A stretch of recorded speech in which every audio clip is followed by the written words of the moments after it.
Tabe, jumpa lagi dengan saya di Negara Bijaksana, channel yang membahas sebuah persoalan populer di Indonesia secara bijaksana dan dijamin dengan pemikiran terbaru. Saya mau tanggapi tentang kekerasan yang terjadi di sekolah. Memang kekerasan di sekolah ini sudah lama terjadi, mungkin seusia sekolah juga. Cuman yang menjadi perbedaan sekarang adalah dulu kekerasan di sekolah hanya terjadi dari guru kepada siswa. Tapi akhir-akhir ini, terutama sejalan dengan pemberlakuan Undang-Undang Perlindungan Anak di Indonesia, maka kekerasan mulai terjadi dari siswa ke guru dan dari orang tua siswa kepada guru. Tapi dari sisi bobot kejadian, makin hari memang makin parah. Kalau dulu, katakanlah di zaman saya kecil, kami sekolah di tahun 60-an, 70-an, bahkan sampai 80-an, itu paling yang dilakukan oleh anak-anak sekolah pada zaman itu cuma nggak mau ikut perintah gurunya, terus terlambat masuk kelas, atau terlambat mengumpulkan tugas, atau tidak mengumpulkan tugas, atau kalau gurunya mengajar terus gurunya diolok dari belakang sehingga gurunya tidak tahu, tidak berani. Zaman dulu itu tidak berani, kalau gurunya tahu itu parah. Karena pada waktu itu tuh menurut saya itu bukan soal murid pada zaman dulu, zaman saya sekolah dulu, bukan berarti murid hormat guru, tidak juga. Tapi murid takut guru zaman itu karena memang ada kekerasan. Sekarang ini bukannya sudah berhenti guru melakukan kekerasan kepada siswa, tapi sekarang ini sudah mulai terjadi siswa dan orang tua siswa melakukan kekerasan terhadap guru. Itu sehubungan dengan pemberlakuan Undang-Undang Perlindungan Anak. Sehingga guru sudah mulai mendapat caci makian dari siswa. Seperti yang barusan terjadi minggu yang lalu, di bulan Juli 2023 ini di Kabupaten 50 kota di Sumatera yang gurunya menyebarluaskan video seorang siswa mencaci maki gurunya di dalam kelas. Alasannya karena gurunya memukul dia pakai penggaris. Itu zaman sekarang. Yang juga heboh terjadi di bulan lalu di Temanggung. Seorang siswa kelas 2 SMP atau sekarang disebut kelas 8 membakar sekolahnya di Temanggung, Jawa Tengah. Jadi banyak kejadian. 3 tahun lalu di Flores terjadi pembunuhan antara orang tua wali, murid kepada guru, kepala sekolah, Ibu Dalvina, sampai meninggal di rumah sakit daerah Ende. Tapi guru itu terjadi di Kabupaten Nagekeo. Sudah banyak kejadian ya. Ada fenomena baru sekarang terjadi adalah makin hari guru semakin menjadi sasaran korban. Baik yang diajukan ke pengadilan secara hukum maupun diadu ke pemerintah. Terus ada yang dicaci maki, dianiaya oleh siswa dan orang tua murid. Ada yang dibunuh. Di Kabupaten 50 kota ini di Sumatera ini sampai bupatinya meminta maaf kepada seluruh guru di Indonesia atas perlakuan salah satu anak warganya yang memaki gurunya di depan kelas atau di sekolah. Memang banyak orang mengatakan sekarang anak-anak kok kurang ajar ya. Anak-anak tidak sopan, tidak menghormati guru. Tapi saya mau katakan bahwa sebenarnya sih bukan berarti menunjukkan bahwa dulu itu murid zaman saya itu lebih menghormati guru. Tidak juga. Dulu lebih takut guru karena guru melakukan kekerasan kepada kami, kepada siswa. Pemukulan, menghardikan kata-kata, penghinaan, menyiksa secara fisik, menghukum secara fisik ya, sambil berlutut, sambil jalan dengan berlutut ya, dengan 2 lutut di bawah kaki, bahkan ada yang di bawahnya dikasih kerikil dulu, baru anak-anak berlutut berjalan di atas kerikil, sehingga 2-3 hari ke depan tuh banyak anak yang tidak bisa masuk sekolah karena lututnya luka semua ya, terjadi infeksi berdarah. Itu pernah terjadi dan sering terjadi zaman dulu. Jadi hanya satu lukisan ini ya, tapi begitu banyak sebenarnya kekerasan-kekerasan zaman dulu. Tapi bukan berarti terus sekarang ini kekerasan yang dilakukan oleh guru kepada murid sudah tidak ada, masih banyak. Bahkan KPAI melaporkan, misalnya tahun 2019 itu kekerasan yang terjadi di sekolah mayoritas dilakukan oleh para guru. Jadi artinya dari dulu sampai sekarang itu kekerasan di sekolah masih juga dilakukan oleh para guru. Namun yang dulu tidak pernah dilakukan kekerasan oleh siswa dan orang tua murid kepada guru, sekarang terjadi. Tapi bukan berarti sekarang anak-anak sekarang tidak menghormati guru, tidak juga. Hanya sekarang ini muridnya lebih punya power, lebih punya daya untuk melawan, melakukan kekerasan. Secara hukum sudah dilindungi ya, sehingga guru bisa diadukan ke hukum, ke polisi atau ke pengadilan, dibawa ke pengadilan. Sudah banyak ya guru yang dibawa ke polisi, ke pengadilan, sudah banyak. Karena undang-undang sudah berlaku sekarang, sudah ada undang-undangnya, dilarang melakukan kekerasan kepada siswa. Selain itu, mungkin secara psikologis, karena siswa sudah dilindungi, kemudian gurunya sudah kurang punya daya untuk melakukan kekerasan lagi, maka murid sekarang menjadi lebih punya nyali. Seperti dalam sebuah pertandingan itu, kalau ada petinju yang kelihatan kurang bernyali, maka yang satunya itu akan menyerang terus dengan membabi buta. Tapi kalau yang sana nyalinya lebih tinggi, maka yang sini tidak berani serang. Jadi seperti itulah psikologi di panggung. Katakanlah dunia pendidikan dalam kehidupan sosial kita ini adalah panggung, semacam panggung sosial ya, panggung interaksi antar manusia, termasuk antar siswa dan guru. Ketika dulu gurunya kelihatannya begitu punya nyali untuk menyerang, menganiaya murid, maka banyak murid zaman saya dulu takut karena gurunya begitu bernyali tinggi, melakukan tekanan frontal atau Spartan gitu ya. Dalam dunia tinju mengatakan tekanan Spartan, tekanan total, sehingga murid tidak punya daya. Tapi zaman sekarang ketika ada undang-undang, maka banyak guru sudah mulai tidak melakukan tekanan Spartan. Ada yang sudah tidak melakukan kekerasan, ada yang masih melakukan tapi nanggung, tidak berani untuk menganiaya muridnya sampai harus hancur-hancuran, itu tidak ada. Karena nanggung, maka terlihat secara psikologis gurunya kelihatannya ragu-ragu. Ketika ragu-ragu inilah nyali muridnya naik dan nyali orang tua murid naik. Di pihak murid dan di pihak orang tua wali semakin berani menyerang. Sehingga sekarang banyak guru yang jadi korban pemukulan, penganiayaan, bahkan pembunuhan. Ada yang guru menggunting rambut siswa dan orang tuanya berani datang ke sekolah menggunting lagi rambut gurunya. Itu di Maumere ya, di Flores pernah terjadi beberapa tahun lalu. Saya juga pernah menulis soal itu di media massa ya.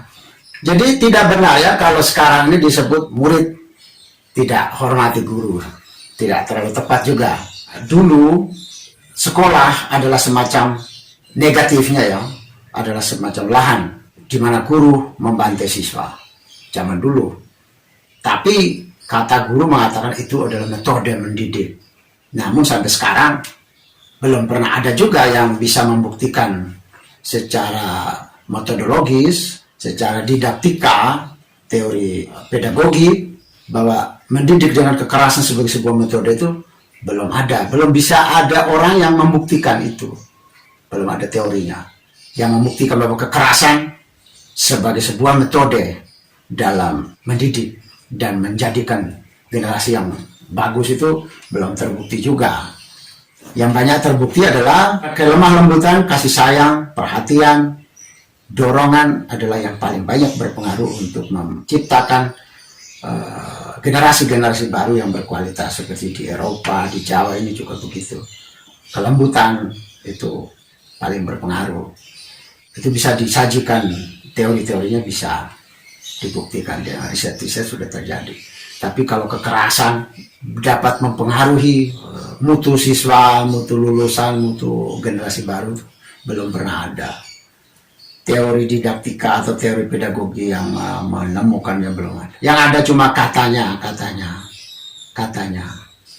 Ketika ada guru yang bekas muridnya dia pukul, terus ada muridnya jadi PNS misalnya, PNS golongan 3 misalnya, dia mengatakan, wah itu bekas pukulan saya dulu, kalau saya tidak pukul tuh tidak jadi itu.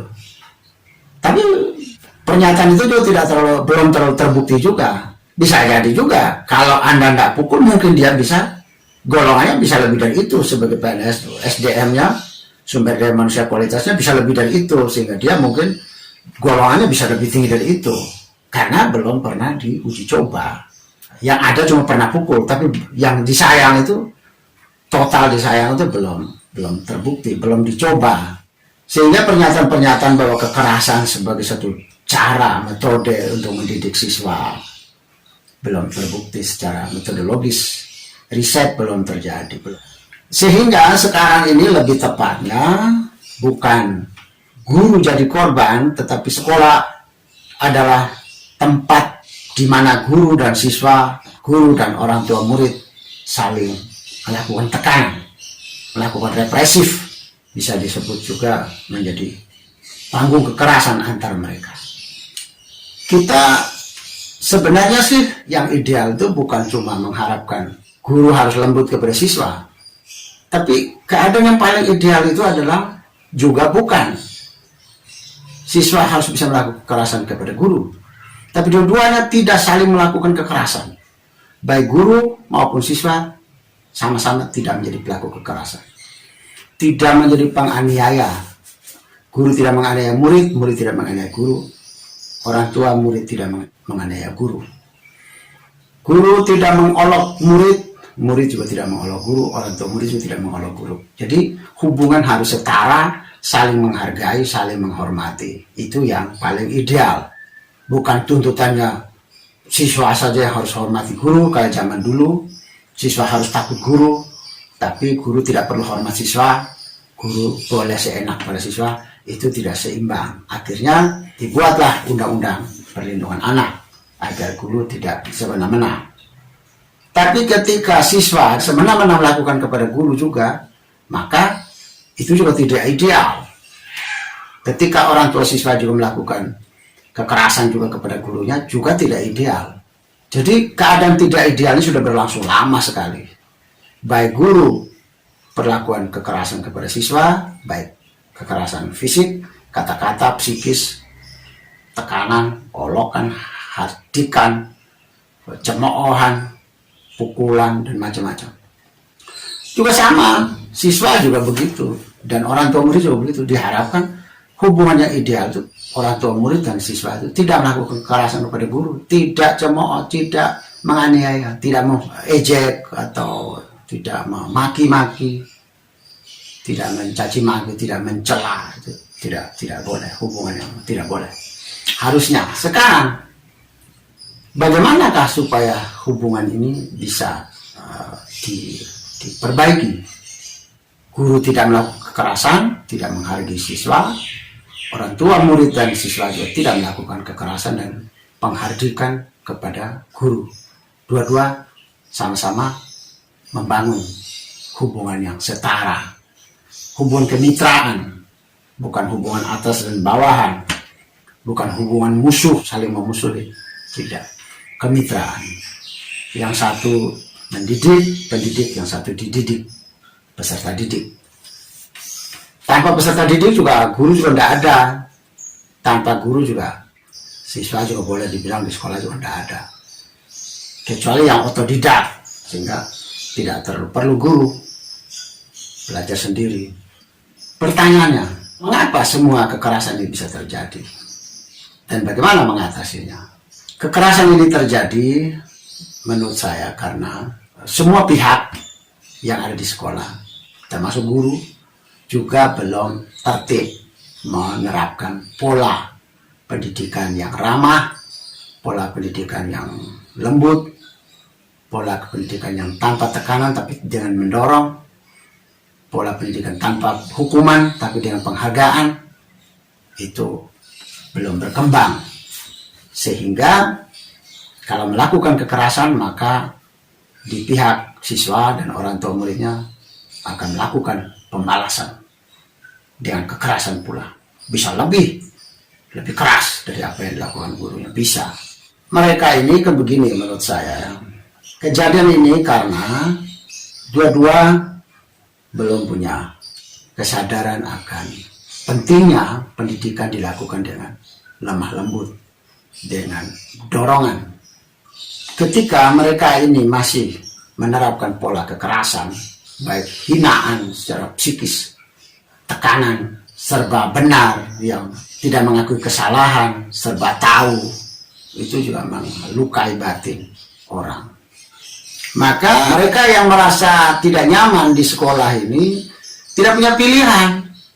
Di zaman ini kalau tidak sekolah saja dianggap orang gak modern, orang bodoh, bahkan dikatakan begitu. Suka tidak suka dia tetap harus sekolah, setuju tidak setuju dia tetap sekolah.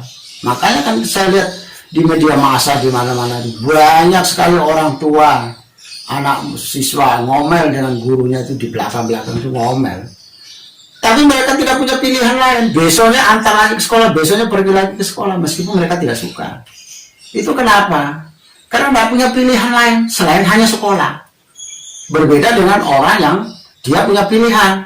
Wah, dia tidak suka, tidak serat dengan dirinya, konsepnya tidak suka, kurikulum tidak suka, tata cara pengajarannya dia tidak suka. Ya udah, dia lepas sekolah. Tetapi di masyarakat kita kan berkembang, tidak ada jalan lain menuju pintar harus melalui sekolah. Itu ada pemikiran seperti itu. Bahkan kalau tidak sekolah, orang ada yang rasa malu, dianggap bodoh, dianggap kuno, tidak modern. Maka orang tidak punya pilihan lain selain harus sekolah. Ketika sekolah dia tetap berhadapan dengan kekerasan, dengan ketidaknyamanan, maka lambat laun bangkitlah emosi, bangkitlah pertahanan diri untuk melindungi diri, melakukan perlawanan. Kau keras, saya keras. Kau keras, saya keras. Kau buat pukul saya bunuh kau. Kau potong rambut saya potong rambutmu. Sama juga. Jadi inilah yang terjadi di sekolah-sekolah kita sekarang ini. Karena orang tidak punya pilihan. Oleh karena itu, menurut saya, pemerintah selama sekolah-sekolah kita belum kondusif dari kekerasan, meskipun sosialisasi, meskipun penerapan undang-undang perlindungan anak sudah lama, bahkan sosialisasi teknik-teknik mendidik, metode-metode pendidikan, metode-metode pedagogi, didaktika sudah lama itu dikumandangkan, ditatar, dilatih dalam workshop atau dalam penataran sudah lama sekali. Tapi untuk dalam penerapannya belum 100%. Menghindar diri dari kekerasan, dari hardikan, dari cemoohan, dari hukuman itu belum hindar, belum 100% hilang. Oleh karena itu, menurut saya, masyarakat, warga negara harus dibuat punya pilihan. Ibaratnya negara ini atau pemerintah itu jangan hanya menjual beras, jual ubi, jual jagung, juga jual bulgur, jual gandum, jual macam-macam, kacang-kacangan juga, supaya masyarakat punya banyak pilihan. Jadi tidak hanya menyajikan sekolah, harus ada pintu-pintu lain yang orang tidak harus sekolah. Oke, sekarang melalui undang-undang sistem pendidikan nasional kita, Sisdiknas kita nomor 20 tahun 2003, itu memang sudah ada, pemerintah sudah merespon pendidikan melalui sekolah dan melalui luar sekolah. Luar sekolah ini ada pendidikan formal, ada pendidikan informal. Saya termasuk dulu yang tidak setuju dengan sekolah. Anak-anak saya juga tidak setuju dengan sistem di persekolahan. Maka kami memilih pendidikan informal. Kami memilih otodidak, tidak sekolah. Anak-anak saya tidak belajar di sekolah. Itu karena kami rasakan secara sistem belajar, sistem pendidikannya tidak terima. Ada kekerasan, ada hukuman fisik, ada penghardikan, pengejekan, penghinaan kata-kata. Kami tidak setuju. Saya dan anak-anak saya tidak setuju. Setelah saya pelajari undang-undang sistem pendidikan nasional kita, memang kekerasan tidak pernah ada dibenarkan di dalam undang-undang, tapi dalam kenyataan ada, dalam praktek di sekolah-sekolah ya ada. Untuk itulah kami tidak setuju, maka kami mundur. Ternyata undang-undang Sisdiknas kita, sistem pendidikan nasional kita, membenarkan, mengakomodasi adanya jalan lain menuju ke Roma, adanya jalan lain menuju kecerdasan, jalan lain menuju pendidikan anak yang cerdas, terampil, berbudi pekerti dan lain-lain bisa melalui di luar sekolah, tidak harus dengan sekolah. Maka kami pilih cara itu karena saya tahu, saya sudah pelajari di dalam undang-undang sistem pendidikan nasional kita, ternyata ada pasal dan ayat yang mengatur soal pendidikan luar sekolah yang disamakan, disetarakan, disederajatkan dengan sekolah. Pendidikan tetap berjalan tetapi tidak melalui sekolah. Di sekolah itu bukan pendidikan ya. Sekolah hanya bagian dari pendidikan. Maka di luar sekolah ada pendidikan juga. Itulah yang saya katakan bahwa ada jalan lain. Jalan lain menuju Roma itu ada. Jalan lain menuju berpendidikan itu ada. Tidak selalu harus dengan sekolah. Saya dan anak-anak saya pernah memilih jalan itu. Tidak sekolah, tapi berpendidikan. Tetap berproses dengan pemerintah, Kementerian Pendidikan, Dinas Pendidikan. Tetap berproses dengan ijazah. Tetap berproses dengan rapor. Tetap. Tetapi sistemnya berbeda. Tidak dengan sekolah, di luar sekolah. Di masyarakat kita ini sangat terbatas orang-orang yang memahami bahwa undang-undang itu ada. Pasal dalam undang-undang Sisdiknas, sistem pendidikan nasional kita itu ada pasal dan ayat yang mengatur itu. Adanya pendidikan di luar sekolah. Itu yang belum banyak diketahui oleh masyarakat. Karena sosialisasi pemerintah tidak masif. Penyelenggaraan pendidikan luar sekolah pemerintah juga tidak masif. Sehingga di masyarakat kita masih menganggap hanya sekolah. Sekolah. Tidak, sekolah itu tidak ada. Nah, itu karena pemerintah belum melakukan sosialisasi secara masif dan pemerintah belum melakukan gerakan pendidikan luar sekolah secara masif dan sejajar seperti semangat pemerintah dalam menyelenggarakan sekolah. Di luar sekolah pemerintah belum kuat. Sekarang ini pendidikan luar sekolah cuma pengertiannya itu kan adanya paket A, B, C. Paket A, B, C ini menampung orang-orang yang gagal di sekolah, orang yang tidak lulus di sekolah, orang yang DO, drop out dari sekolah, dikeluarkan dari sekolah, tidak laku di sekolah, baru dia masuk ke kejar paket, kelompok belajar paket A, B, C. A itu setara SD, B itu setara SMP, C itu setara SMA atau SMK. Karena tidak ada sosialisasi, tidak ada gerakan yang serius dari pemerintah, akhirnya orang tidak tahu, masyarakat tidak tahu bahwa di luar sekolah mereka bisa, tidak tahu. Orang hanya tahu tiap tahun itu sekolah. Kalau tidak lulus, tidak laku di sekolah, baru nanti diantar ke kejar paket A, B, C. Berarti kan kesannya pendidikan luar sekolah itu adalah tempat pembuangan anak dari yang sudah tidak laku di sekolah, dibuang ke situ. Karena buangan maka orang menganggap kalau begitu ijazahnya juga rendah, ijazahnya juga tidak setara dengan ijazah yang di sekolah. Padahal di dalam undang-undang ada klausul, ada ayat pasalnya mengatur bahwa disamaratakan, disetarakan. Jadi sama saja kejar paket A, B, C sama dengan derajatnya dengan ijazah yang ada di sekolah. Penggunaannya sama. Cari sekolah bisa, cari kerja bisa, cari apapun bisa yang syaratnya suruh menggunakan ijazah sama. Tapi itu tidak banyak dikuasai orang, itu diketahui warga masyarakat kita belum tahu. Banyak yang belum tahu. Jangankan masyarakat lah, masyarakat biasa, yang sekolah, yang kuliah, yang guru, yang ASN, yang dosen, juga banyak yang belum tahu bahwa bisa berpendidikan tanpa sekolah, itu banyak yang belum tahu. Jadi karena itu sosialisasinya belum masif, gerakan pemerintah belum serius. Ketika undang-undang perlindungan anak sudah diberlakukan seperti sekarang, sementara gerakan pendidikan luar sekolah pemerintah mandek, tetap tetap buntu seperti sekarang, tetap pasif seperti selama ini, maka sekolah sedang pertempuran antara siswa dan guru, guru dan orang tua murid. Berbagai kejadian yang lebih mengerikan akan terus berpeluang terjadi ke depan. Caci maki, guru dipukul, sekolah dibakar, itu bakal terus terjadi. Guru menyiksa siswa, siswa membalas guru, lebih kejam lagi. Guru menghardik siswa, siswa menghardik guru, memaki guru, lebih kejam juga. Jika Anda setuju dengan saya, Anda seide dengan saya, berarti kita berada pada satu perjuangan yang sama, yaitu ingin melihat Indonesia menjadi lebih baik, Indonesia menjadi negara yang bijaksana yang kita impikan. Caranya adalah dengan Anda memberi dukungan dan berpartisipasi dalam channel ini. Subscribe di bawah channel ini, bunyikan lonceng di sampingnya untuk menunjukkan Anda berlangganan secara gratis, dan ada pemberitahuan setiap kali saya mengirim edisi baru. Dan jika Anda setuju dengan ide ini, jangan lupa bagikan ke semua relasi Anda. Terima kasih.